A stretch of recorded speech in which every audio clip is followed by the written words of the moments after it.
Wow, this was a pretty good fight. I've got to give it up to both Isaac Chamberlain and Luke the Duke Watkins.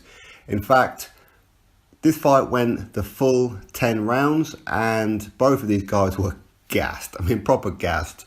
I mean, I had this a draw up until round 7, and then I think round 8 and 9, I thought Isaac Chamberlain was starting to nick it then.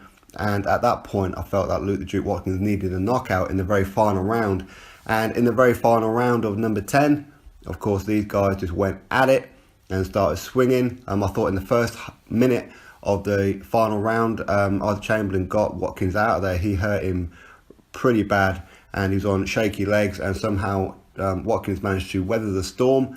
And then for the second minute of the round, it was pretty much all Watkins, where Chamberlain was trying to gasp for air up against the ropes, but luckily for Chamberlain, Watkins had zero energy left.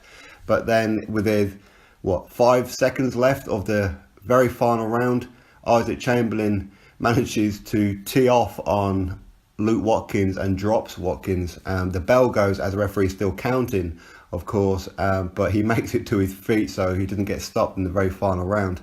But I haven't seen the result yet, but I think that I had it as Isaac Chamberlain winning this fight. It's just my opinion, of course. I had him winning by 2 rounds with 1 round to go, and obviously that knockdown as well certainly helped. But this was a fight of Isaac Chamberlain. There you go, Isaac Chamberlain has just won. I've just seen it now. So, yeah, I could agree with that one. I thought that Isaac Chamberlain came to box. He was the boxer in the fight, and Luke Watkins was the brawler. He was the one with the power punches. And both these guys had their moments in this fight. They really did. And it was very, very enjoyable. I mean, cruiserweights, you see a lot of people see cruiserweights as like smaller guys, but they're not much different to heavyweights. So, of course, when these guys give it their all in these fights, they will gas out. And both guys do hit pretty hard. I think Luke Watkins was certainly the bigger puncher in this fight, no doubt about it. But the timing and the speed of Isaac Chamberlain was what swung it. That was just my opinion, of course. But Luke Watkins, he can come back from this one, and he showed that he's a real warrior, no doubt. And obviously both of these guys lost their last fight against Lawrence Okoli. But yeah, worthy winner, in my opinion, for Isaac Chamberlain. I mean, the way that he was just going off on Luke Watkins with like seconds to go of round number 10.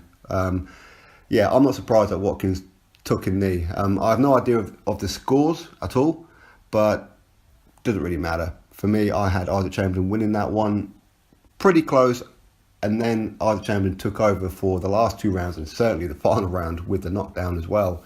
Would he have won even without the knockdown? I think so, probably. But Watkins, he can go back to Paddy Fitzpatrick's gym there and recuperate, take on a couple of journeymen, rebuild. So it's not over for him. I felt that if Isaac Chamberlain lost this one, then it may well be out the matchroom door. That's what I kind of felt for him. So he had to win this one more than Watkins did from that standpoint. But you know what? Big up for both these guys for taking this fight. Neither one of them had to do it.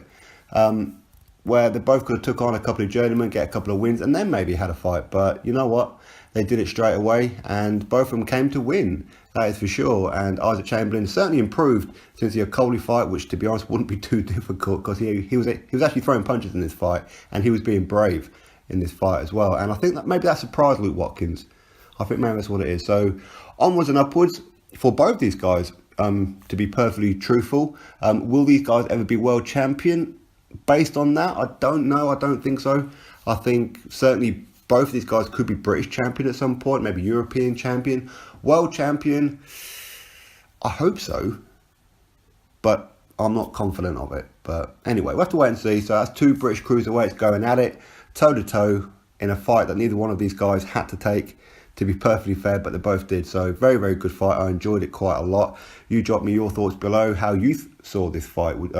Do you agree with me that you had Isaac Chamberlain winning this one by a couple of rounds up until the very final round anyway?